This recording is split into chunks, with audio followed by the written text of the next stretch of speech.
Hi, we're Oxygen Conservation, and this is the Shoot Room Sessions.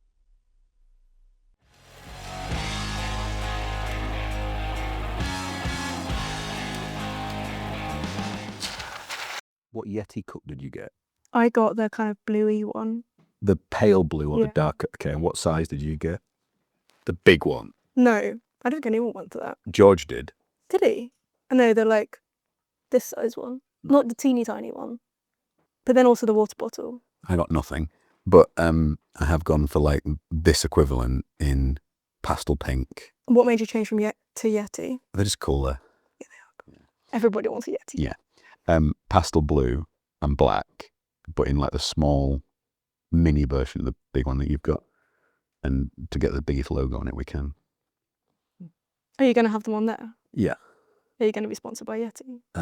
Well, that would be cool. Well, we can't find them. So there's like one person that works in the UK. That's ironic, because they're called Yeti. Yeah. It's ironic. Yeah. Yeti, if you're listening, we can't find you, and we'd like to talk to you about being the cup sponsor of OC. Are we ready? Hi, Esme. Hi, Rick. Welcome back to the Shoot Room. Thank you. Can you remind people who you are and what you do, please? Yeah, I'm Esme. I am currently the ecologist and the Sibley Back estate manager for OC, going into the natural capital team. Amazing. How has your life changed as a result of the fame that arrived with you following your first podcast? How has it not changed? I officially known as Esme from the podcast by people. By Archie Barnes. By Archie Barnes. Yeah. Hey, Archie. I did my podcast in October 2023, bearing in mind that was 4 months coming into OC. So now it's been a year and everything was quite quick in your arrival in OC, wasn't it? It's like you arrived and were like, oh my God, we can't let Esme leave, right? Got to keep her somehow. Exactly. So, which is brilliant, but now it's been a year and a half. So a lot has changed. I'm had an estate to manage, which has been wonderful. I've learned a lot of kind of differences in roles as well, which has been amazing. So I had a lot of opportunity. So yeah. So let's talk about this bit. Tell us a bit about Sibley Back. Yeah, so Sibley Back is, I want to say our newest, but it's not because we just bought Doorback. But Sibley Back was our first acquisition in Cornwall. Which Fee took months to borrow. For whatever reason, she just seemed to delay it. I don't know why.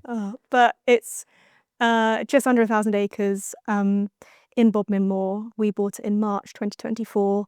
And it's just kind of vast, wild expanse of kind of like granite and overly grazed grassland, and it has a lot of potential. But on a good day, it's beautiful. On some days, it's very rainy. You definitely have to be quite hard to... What's the ratio of good days and wet days? I think I've had probably about 5 very sunny days, but they've been important days. So that's good. I think the sun shines when you need it to there. Nice. What has surprised you the most about overseeing Sibley Back? I think personally, it was a lot very quickly of new things. I had to learn to make a decision. But like any decision, just make one. And I think that was probably where the biggest learning and growth came.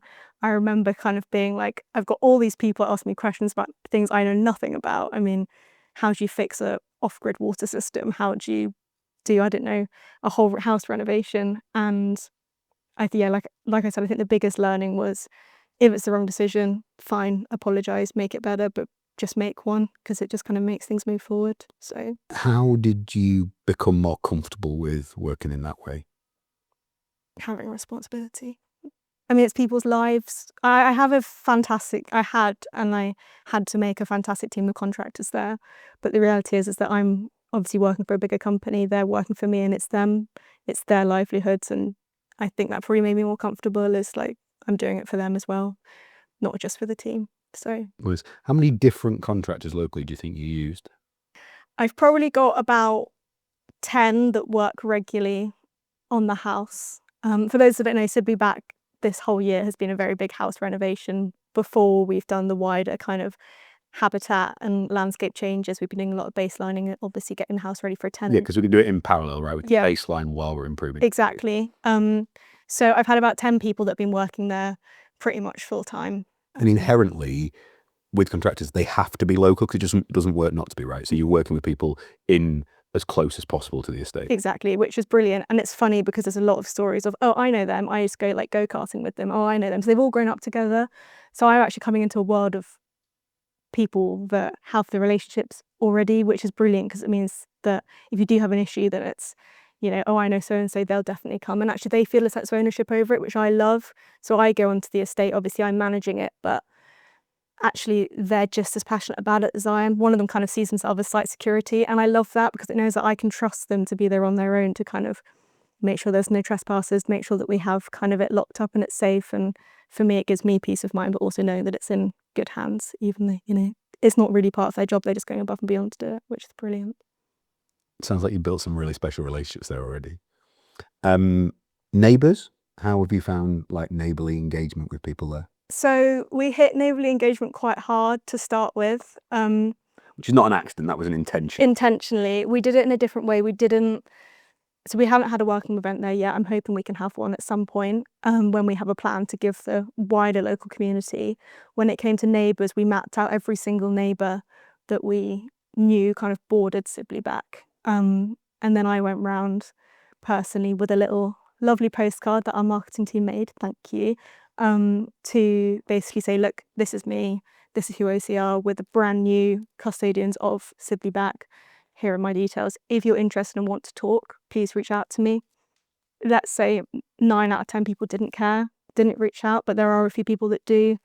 And the fact that I managed to go and have a sit down and have a coffee with them and actually just immediately just say, look, this is what we're doing. In comparison to rumours that might have spread or gone round, it was really helpful. Were there any hilariously crazy ones? There were more about kind of past ownership and not quite understanding what was going on between the changeover.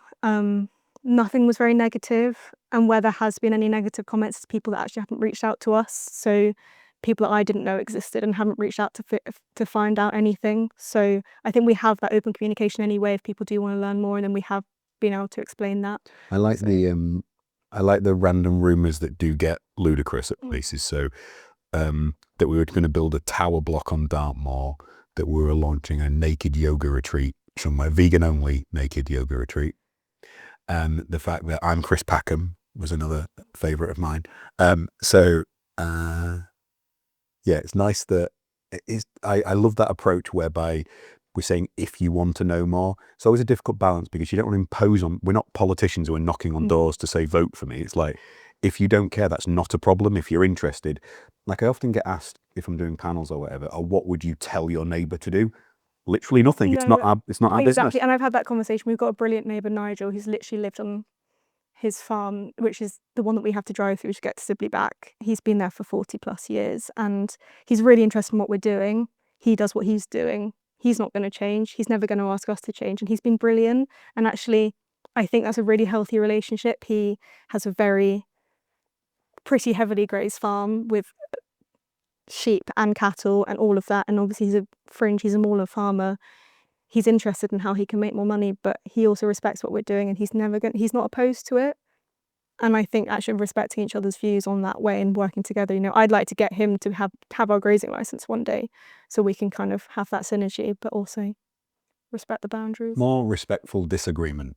Exactly. Yeah, it's okay to have different views and perspectives. So meteoric rise for you with OC, like here 10 minutes, oh my word, we need to keep Esme to what can that role look like? So clearly you found the sweet spot of what it's like to succeed in what we think is a high performance environment. We're just about to welcome this year's group of interns. What's the advice, Esme? How do they succeed here? After they've been accepted. Yep. Once they're in, yeah. First stage, get through the application process. Well done when you do that. So pause on that for a second. So you've been involved in that 3 times now. Yeah. Your intake year and the next 2. How's it evolved as you've seen it? I mean, I think the beauty is it's always been very involved with the whole team, which is wonderful because it means that what you're going to be 5+ people are going to be seeing your application, and we're only a team of 25. So that's something. And then, well, from when I started, when there wasn't really a website, I didn't know what OC was. I didn't know what natural capital was. It was just a journey I wanted to be part of because of the culture. It was very much sold on the culture and the team and the advert with the, like we said before, the weird ones and the misfits and everything. And the rebels. Exactly, which was brilliant. You aligned with wonderfully on intern day. And then, what was the next one? First year here. Yeah. So 100 in your year, 500 applicants in year 2. Which is incredible in itself. Again, kind of building up momentum on the marketing and the advertisement, and then people actually, I think it's then having that wider network. I mean, every single one of us that has been an intern has connections elsewhere of people that are like, whoa, I want to be part of that. The number of my friends that have applied for OC because they can see the journey that we've gone on is incredible. But yeah, I definitely think the intern process has got harder. I wouldn't get in now. Do you actually think that? I don't think I would, because I mean, you can write a CV and you can write a cover letter, but then you got all of these tests that happen. I mean, this year you were like getting them to do this group. What was it? This group exercise. What's another thing But happened? Andrew did that, wasn't me.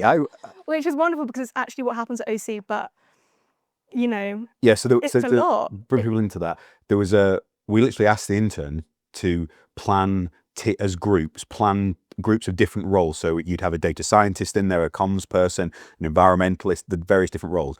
Plan what a future team event would be in a specific place at our estate. And then during that process, there'd be interjections and problems and changes and requests for Which stuff. is perfect, because that's what life is like here. And if you're ever going to have an example of what it's going to be like in OC, then it's a really good one. But obviously, when I started, we just kind of all sat around and had a chat and then went on a walk. And Well, someone was at a chat and you yelled at me quite a lot. And just I had a good chat with Dave, who didn't know who I was, and I didn't know who he was. Because Simon couldn't be bothered to turn up. Yeah, shout out to Simon. Okay, so we've gone through the process. We've now got 6 or 7 that are coming in to spend the year with us, or spend 3 months with us. If you sat them down on day one and said, how I succeeded here was X, how would you help them? First 3 months, you've got 3 months. Make sure you go to every single estate. Say yes to everything. Get involved in every single department. I mean, you might be awful at it, fine. Respect that you can't do it and try and find something that you love.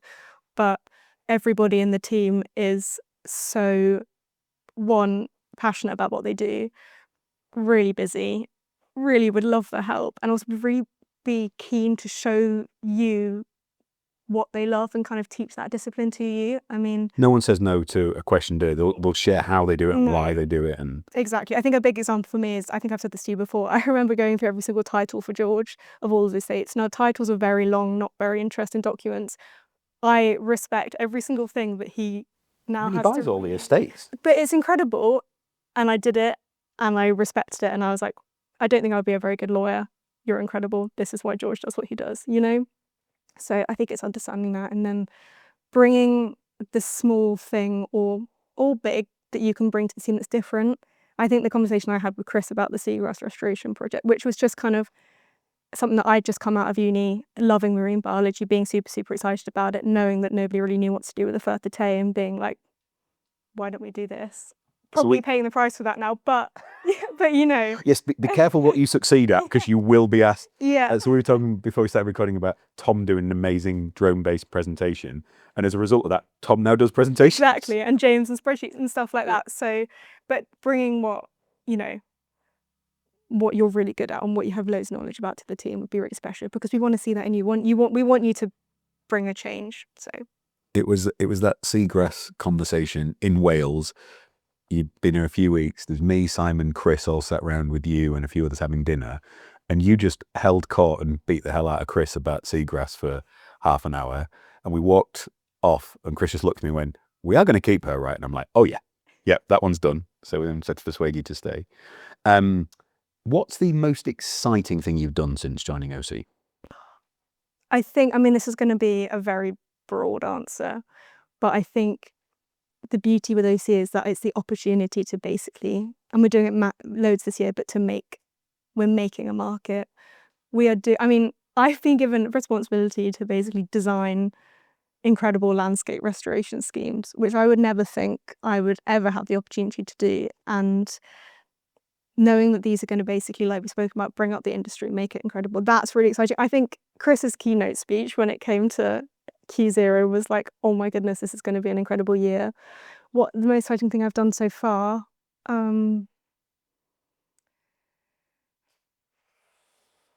don't think you can pinpoint it. I thought you were going to go team events rather than pure work related stuff. So it's interesting you went to the market side of it. Well, team events are incredible, but I wouldn't say that they were like, oh my goodness, this is really exciting. It's, oh my goodness, I'm so lucky.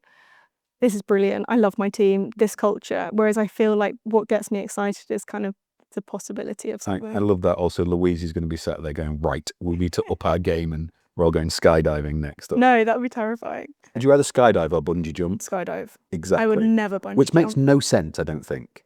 Yeah, but Logically, so Dave, safety, I imagine the bungee jump, theory is safer. no. I worry about the spinal compression. Of bungee jumping. Yeah, Yeah, but skydiving, you've got a person and a parachute and another parachute. Whoa, who presupposes it's a tandem one?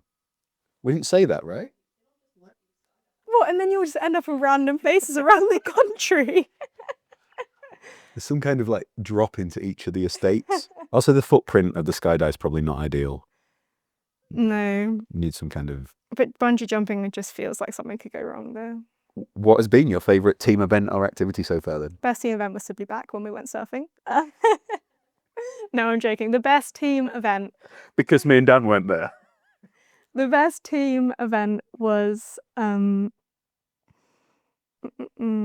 I'm always going to go back to co-steering because that was amazing. We've got to do that again. We've got to do it again. It was so amazing. And Chris bobbing off to America in his forgetting island. I think that first Escarroth trip was really special.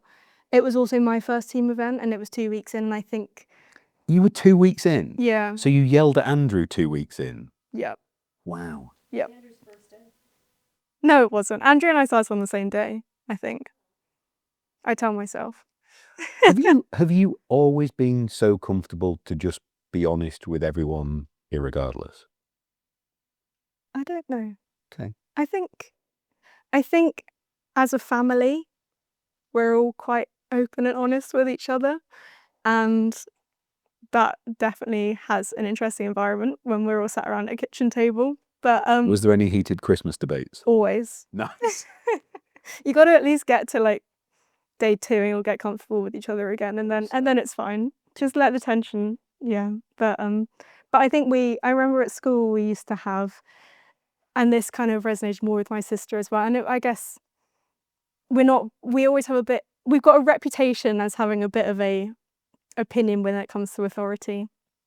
And I remember at school, people were like, well, you always know that you're going to be an Evans. You know, it's a very common surname, but they were like, oh, you two must be sisters. You know, you kind of have that fuck you mindset. So I guess... We've just found the title of your podcast. No. The fuck you mindset. Excellent. Please note. But yeah, I think it's a superpower, Esme. Like, it was the thing that within seconds made you stand out from the crowd at the intern process. Someone who has the willingness to challenge and debate. Just, you can work so much faster as a result with it. I also think you regret lying. You can't either please or make... what I can't really have a conversation with is someone that when you give them their opinion, they just want to agree with you, because you don't get anywhere. The lying thing's interesting. So I had to lie a lot in the public sector, and that I realised I was allergic to that when I was having monthly migraines about it. I just felt so disingenuous as a person. And it was before we did one of the... So when we acquire the larger estates, we'll do a welcome event and I'll do a Q&A with a community. And one of the ones we did, I couldn't find the opening line that was honest and accessible to the community group.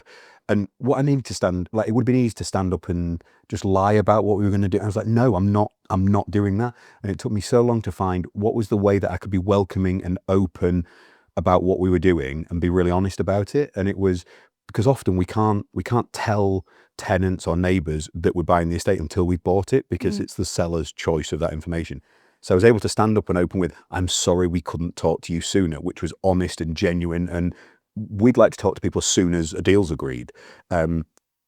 Exactly like you, honesty is just better. It's a horrible way to live, and if you're going to lie, you can't stop lying because you end up chasing them and looping. And but also the guilt eats you up and then you just lose sleep over it. Whereas if you're always honest, you always sleep well. So... I hadn't equated the lying to the guilt part of it, but I realised I carry guilt of any kind very heavy. So if I do anything that makes me feel guilty, it's like having a hangover. And I'm just like, so just don't do anything to feel guilty about. It's just way easier, way easier. Let's move into the more specific ecology and nature world. What are the barriers and blockages we're dealing with at the minute? Why isn't the environment outside in all those fields better? I think you know the answer to that. Because, I mean, the barriers to nature in the UK are all the bureaucracy, I'm going to be honest. 25-50% of my role is trying to sort out. Did you know that before OC? So in academia, were you aware that essentially we're our own worst enemy when it comes to improving things? I knew that outside of OC, not from academia, but from family experience, because of my mum working in the NHS and basically never having any money. And it's just from a different kind of, different thing. She was managing the NHS, a department in it, and she had the same problems in a different part of the civil service. And it's just the fact that everything just copy and pastes over in every single area. And that's what, we could scale faster, do things quicker if things just didn't get stuck in people's emails and desks. Yeah, who don't work Fridays, aren't interested Exactly, for 6 months. Yeah. The amount of stuff we could have already done that we've just waited on. If you look at our 2 BNG projects, we've just sat there and waited, and you can't really, how many times can you chase somebody? And you can't just march down to their office and do something, And there's no way of, at the moment, there's no way of paying for an improved, like we would be very happy to pay for additional resource to be in there and to have an expedited service. You can pay to go through the security at an airport faster. You can pay to expedite things. Businesses should pay, the public sector shouldn't. Let us. We'd really love to be able to do that. So it's one of my shout outs to a Labour government that says it wants to be more pro-growth and pro-business. Let us pay you to do more things. Yeah, I think that's what it is. But also everybody feels it, and people in those companies feel it as well. And I just don't know what needs to change. And it's the same for every single, like we've been talking about. I don't know how to make that happen any quicker. And maybe it's just my impatience, because I'm very impatient in life. But it's a really difficult thing to have to stomach, and just kind of it's in someone else's. The US experiment is going to be really interesting to see the effects of. So if you leave Donald Trump's horrific personal behavior aside and you look at it purely through a lens of a governance and government experiment, seeing the effect him and Elon's like absolute slashing of the public sector, that's going to be really interesting for governments around the world to see what that looks like. My experience with public sector is if you did nothing but cut it in half, things would be way more efficient. Because literally meetings were an outcome. They weren't a vehicle to get something done. Let's have another meeting. No, that's not a thing. That's like the outcome being a phone call. No, you need the agreement, the deal, the progress, the decision made. So I think just half the number of handovers would make things far more efficient. But talking to family members and friends that work in it as well, they all feel this. Well, majority of people also feel My this. rule that everyone knows, right? Yeah. No one's internally and externally, that's the thing. So that is the biggest barrier to conservation. And I think that kind of bringing it back to that question, if it was more easy and more accessible for smaller companies to do it as well. We have how many people working towards something and being able to push things through. It's not just the waiting, it's also all of the documentation, having the GIS expertise to be able to map stuff, having the right kind of advisors and people that, consultants and stuff. It's not possible for an individual private landowner to access any of these things. No. Certainly without specialist consultants. Exactly. So if I go and talk to a farmer next door and say, this is what I do, you could do it yourself. Yes, he could do it himself, but it would cost him a hell of a lot of money and a hell of a lot of time. And at that time... He can't call Laura, he can't call Tom, he can't call Josh, he doesn't have the access to those skills. So we're really fortunate to be able to have that here, but elsewhere to make it bigger and to scale it, it is going to slow conservation down. But there's a lot of wonderful stuff happening, and the National Trusts have just released that thing, and the Wildlife Trust, everyone's doing that bit to get the kind of community involved. So the National Trust strategy, I asked you to review it for me. Hopeful, aspirational, positive. We didn't actually say what they were going to do though, did it? No, we'll have to see. We'll have to see. That's one of my frustrations with the environment sector. We like announcing things. The doing things is a little bit less. So I've invited the Director General of the National Trust and some of the senior team, shout out to Harry there, to come and talk to us about, because I'd like to help showcase what they are actually going to do, because I think they are. It's just that in that document, it didn't say it. And I just think for the sector that's accused of greenwashing and people are so cynical about everything environment, we need to be very specific about what we're going to do. So where possible in our green print for 25, we said we want to buy another 43,000 acres. We want to plant 3 million trees. We want 50 people living in properties that we own or manage. So I think the specifics are important, and then looping back and saying, how did we do against those specifics? Yeah. I think it comes down to things as silly as we won't use stock footage on anything. We won't use AI generated stuff, because if we're prepared to lie about our imagery, what else are we prepared to lie about? No. But the National Trust are wonderful, to be honest. That is what made me come into nature. I've had National Trust cut my entire life, so that probably introduced it all to me. So they're doing well with the community side of stuff. Yeah. Nice. Can we talk about the Firth of Tay? Yeah. What's blue carbon? Well, blue carbon is the storage of carbon under the sea. It's becoming a natural capital market. It's just not quite there yet. So as you see kind of woodland carbon and peatland carbon, where you can use it as an offset, then hopefully blue carbon will be the same thing. So kind of going into the Firth of Tay, which is our wonderful 500-acre site. That's £1. Estate. I know exactly. I think that's the exception. It's not really Our 500-acre landscape. perfect. Yep, on the north of the Firth of Tay. We just call it the Firth of Tay. It's not the entire Certainly not. estuary. So, but there we've got an opportunity to do something really different. I love marine restoration. It's got a little soft spot for me. One day I hope that we can do more of it. Why? What's the emotional connection? I don't know. I always got I live close to the sea. I haven't always, but I think it's the wilderness and the unknown has always been something. I wonder if it's evolutionary in the UK, being an island country. But just kind of, it just feels right. There must be something in there, like you say, in our kind of genetics. But yeah, so the Firth of Tay will be wonderful one day if we can make or push something through there. I think the vision there will be to do a seagrass restoration project.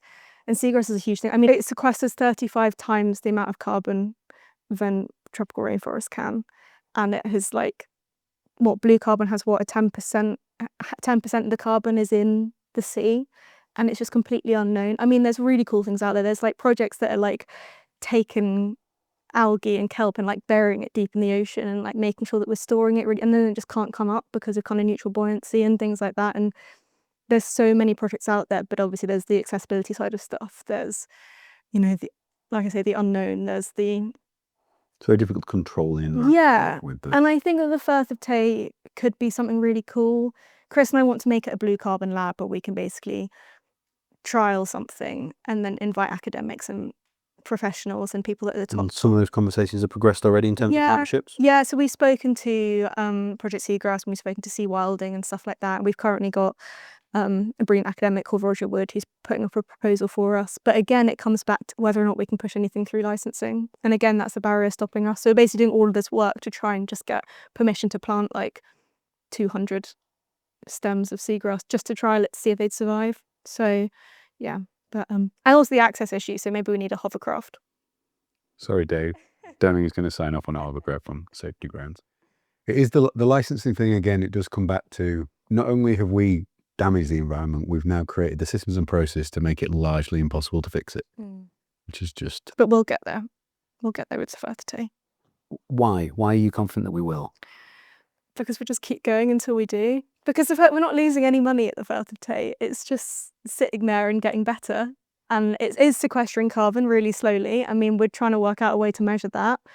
That's only just been developed with some amazing academics, I think, in Exeter and further that are kind of putting in these processes to work out how much carbon passively gets sequestered in kind of mud flats. Sediment accretion. Yeah, exactly. So that's happening.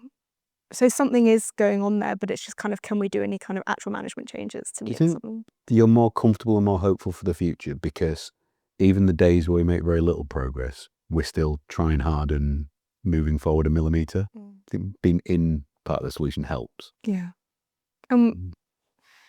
Because we own the estates, there is some stuff happening. The fact that we're owning them and we're not actively farming them, putting fertilisers on them, putting pesticides on them, that is making it better. Even if we're not doing anything on that day, some kind of habitat or animal somewhere is benefiting from what we're doing by just not doing anything at all until we start doing better. So, Love it. BNG. What on earth is BNG? So BNG is a new thing that started in spring 2024, so it's been around less than a year. I love the way you went through. I couldn't remember the specific month either, so spring is a Spring. lovely. It is Biodiversity Net Gain, for those that don't speak in acronyms like we do in OC. It is a new legal clause for any kind of development in the UK and England only at the moment, which essentially means that any housing development has to, when they make a development, they have to improve the biodiversity and the habitat that they've destroyed with a 10% uplift. And they can do this in two ways. They can either do that on their own development land, so that can be done via buying another patch of land for BNG units, or they can get off-site BNG units, which is what we're providing in something called a habitat bank. So there's two ways. You can either do a habitat bank, which is essentially we're going to create all of the habitat units that we think will do best for nature, and then if developers need those units, then they can. And that's different from a lot of other models where they'll forward sell it and then that's it. So that's called bespoke habitat creation. So essentially the developer will say to somebody that has some land that might want to do BNG units, I need X, Y, and Z. I need ONG grassland and good condition. I need this. And then those people will then go and create that for them. Whereas what we're doing is we're actually taking two of our estates at the moment, Mornicott and Shropham. We're designing what is best for nature. So we're going to be scrubbing it up. We're going to be putting loads and loads of ponds in. We're going to be making incredible lowland meadows and grassland. It's going to be a really, really magical change. And we're going to put that into BNG and say, these are the units we have to offer. How do we know what the right thing for nature is? It's a good question. Depends who you talk to. If you're Simon, you say scrub it up. But for me, the right thing to be would be, well, first you have to look at the landscape, which is what we do with our baselining. So we do all of our baselining, which is, I think we've touched on this before, but the 5. So that's soil surveys, breeding bird surveys, UK HAB surveys, morph river assessments, and then we have the SOND or the Aquatrol, which is like a passive river quality monitor. And we use all of this information to basically get it all down on Lara's GIS, and we can basically use that to infer what habitats might be right for the area. And some of those surveys are done by people external to us? All of them are done externally, other than I think the soil surveys, because we need. You and Charles had to invent a system for that was economically viable. Yeah. But yeah, so it's all done externally, which is wonderful because we have some really good contractors that we use again and again and again now because they've done some great work for us. And then we use that to basically look at the site that we have, the estate that we have, and see what could work in each area. So understanding which habitats might then benefit from wetland creation, or, okay, we have some really good other neutral grassland here. Could we make this better by uplifting it to lowland meadow? What prescriptions do we need to do for that? How long is this going to take? Will it fit into the 30-year kind of time that we have? Sorry for those that don't know BNG. You have to commit to 30 years of habitat restoration. So for example, if you're going to plant a tree and you want to make it in medium condition, let's say, and it might take over 30 years to grow, then that won't be viable. So you have to think about all of these things as well.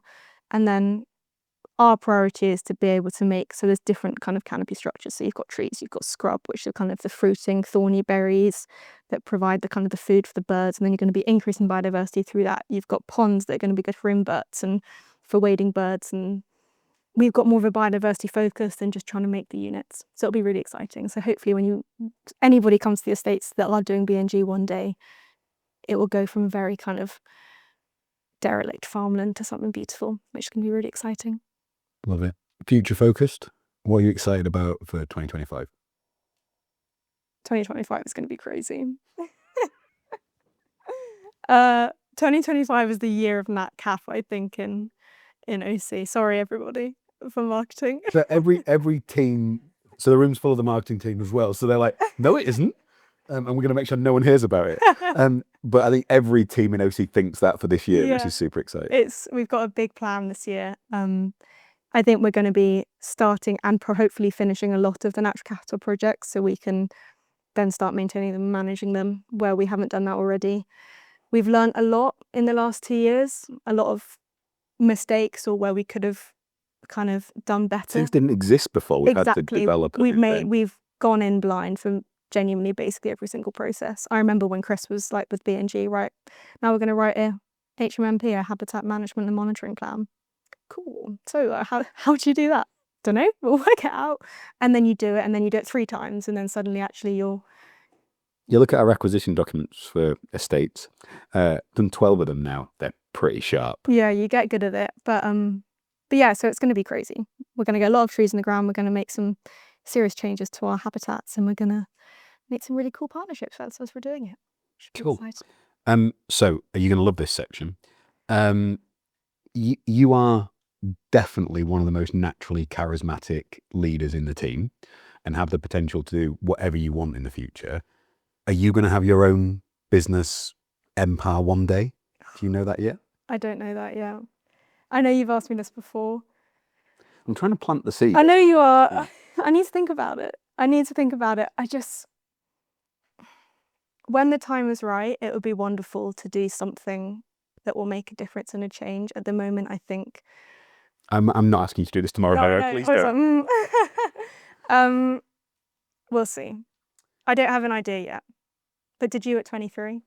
Oh no, I was a liability at 23. I mean, I had lots of ideas. None of them were helpful or useful to anything, and largely revolved around chasing Helen around or picking up heavy things and putting them back down again. That's pretty much me being 23. You are a generation more, like your cohort across OC are a generation more mature than mine were. We talked about this, the team had breakfast together this morning. We talked about how young people now have a plan and have a purpose and want to get involved in stuff. The other topic this morning, which was really interesting, is the absence of female founders in natural capital.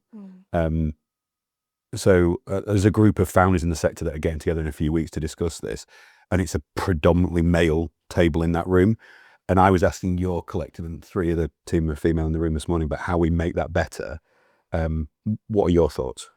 Well, like we were talking about this morning, I think my initial thought when I thought about that was I didn't, and like you've just asked me, I have never thought about starting my own business. I didn't think it was an opportunity. I've never been taught how to do it. I wouldn't know where to start. I could have an idea, but actually getting the funding, the kind of guidance, the mentoring to actually steer yourself in the right direction is a huge thing that nobody teaches you unless you kind of have someone that can. This is a family history of it almost. Yeah, I think so. I mean, I'd like to do I've always wanted to do as well as I can do. I love work. I find it really, really interesting. But I've never seen, oh, actually, that's an option for me, you know? I think it also comes back to what we were talking about when I say, wait, sorry, I'm looking at Penny here. And I'll be behind the side as well. Is that actually when I went to uni, I never thought that, oh yeah, business and economics, that's what I should do. I went to do biology. My biggest regret is actually doing chemistry at school because I wanted to be a vet. I ended up not being a vet and did biology at uni instead. I wish I did economics at school so I could have done something different because I've always had an economic mind and I've always wanted to learn more about it. So I did biology at uni, which I loved, but I was going to do a master's before I came to OC that was going to teach me how to do business and economics. But I think if you look at the kind of gender split, the biology, the kind of sciences and that side is very female dominated.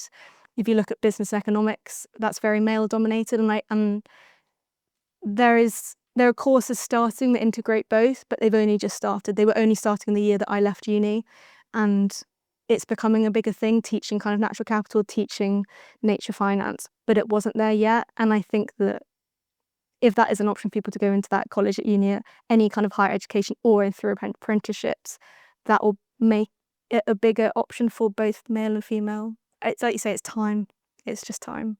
Yeah, because we see in our intern cohort, like in your, how many, were there any men at Monaco for your assessment day? Leon. So 1 guy and 9 women, something like that. And then it's been predominantly female groups each time. And this last one, like we don't ask someone to determine a gender on their application in any way. So, and at 2000, I mean, we're not going to ask Andrew to go back through one by one and guess at names in terms of gender, but I've no idea what the split was across the 2000, but it was 2/3, if not 3/4 female on the assessment day, maybe more. I think we're seeing that influx of talent, as you described, now moving towards the sector, because it's not just environment, it's now environment becomes business. And when you think about in career environments, such you don't think about a career in natural capital and finance, you think about a career in nature restoration, in consulting, which was the avenue that I was being really pushed down, is in ecological consulting and environmental consulting. Writing reports to let people destroy stuff. Exactly. And then, you know, charities and that kind of thing. Which inherently is almost a T-junction to entrepreneurship, because if you want to be commercial and creative and a founder, as wonderful as the Wildlife Trust, Rivers Trust and Woodland Trust are, they're incredible places, but they're not entrepreneurial. There's one or two entrepreneurial chief execs, you know, there's Lawrence at West Country's Rivers Trust, and there's the guys at Wilder Carbon, Evan, they're doing some awesome stuff, but it's harder in that environment. The other thing we talked about, so I get frustrated when people just talk about stuff and don't do anything. And at the moment, the best I can do is have a bad idea about this, which I know is a terrible idea, and we discuss it and you're like, yeah, it's a terrible idea, is me literally offering some kind of seed funding for a female founder in the space. But as you and Penny and Abby quite rightly said, that's patronizing, and also it's saying gender's more important than the idea, which isn't the point anyway. So like in none of our recruitment is gender a factor in any way, shape or form, especially because we include as many of the team as possible in it. So it made me smile a lot when you all collectively said, we are solving the problem, but slowly, by just hiring the best people we can and helping them thrive. And whenever I have the opportunity, reminding the incredible talented people in the team, they can have their own business one day, and I will help you in any way I can. Please let me. So what advice would you give people either thinking about entering the sector now or at whatever stage of their life, and they're thinking about what could my career look like? What advice would you give them? For the natural capital sector? You can even, I mean, yours would be going back and telling you to do economics, maybe. Yeah. Yeah, I think that would be mine. I think I mean, like I said, I didn't know it existed. I suppose, do you know what? That's a really pertinent point in that we don't know what 3 years is going to exist. No. Think about, like, AI wasn't a thing 3 years ago, and now it's such an incredible part of everyone's lives, or should be. In another 3, it's going to be ludicrous. So actually, just do the thing that you feel like is the right thing for you and you can be passionate about and interested in. I think gives you the better chance of succeeding. Yeah. Follow what you love and don't. I mean, my one advice is always try and do a career that you're actually interested in. I think the one thing with me is that if I ever ended up in an office behind a desk in London, I just wouldn't cope. But I wanted to be successful, and I wanted to kind of do something that would put me into the private sector. But I was like, imagine me in the middle of London. I mean, fine, I live in London now, but working there, doing the commute all the time, how can I get the best of both worlds? Or am I going to have to be isolated in the countryside somewhere? How can I do both? I mean, I can do both of that with this company. And for my mental and personal life, that's brilliant. But it's such, you know, it's a jewel that lots of people don't have. And I think going to get more competitive as well. Because now everybody wants to be part of the sector, which is brilliant because we're bringing everybody up, and there's so many different businesses now popping up around. And Andrew's committed to 5,000 candidates for the intern. How are we going to get through that? We just won't be able to work for a week. I was going to sit on the motorway again, aren't I? That's our time pretty much done, Esme. What's the one question you wish I'd asked you that I haven't? Don't. So one keeps popping into your head and you keep pushing it away. Don't. What is it? It's not really a question, but I always go back to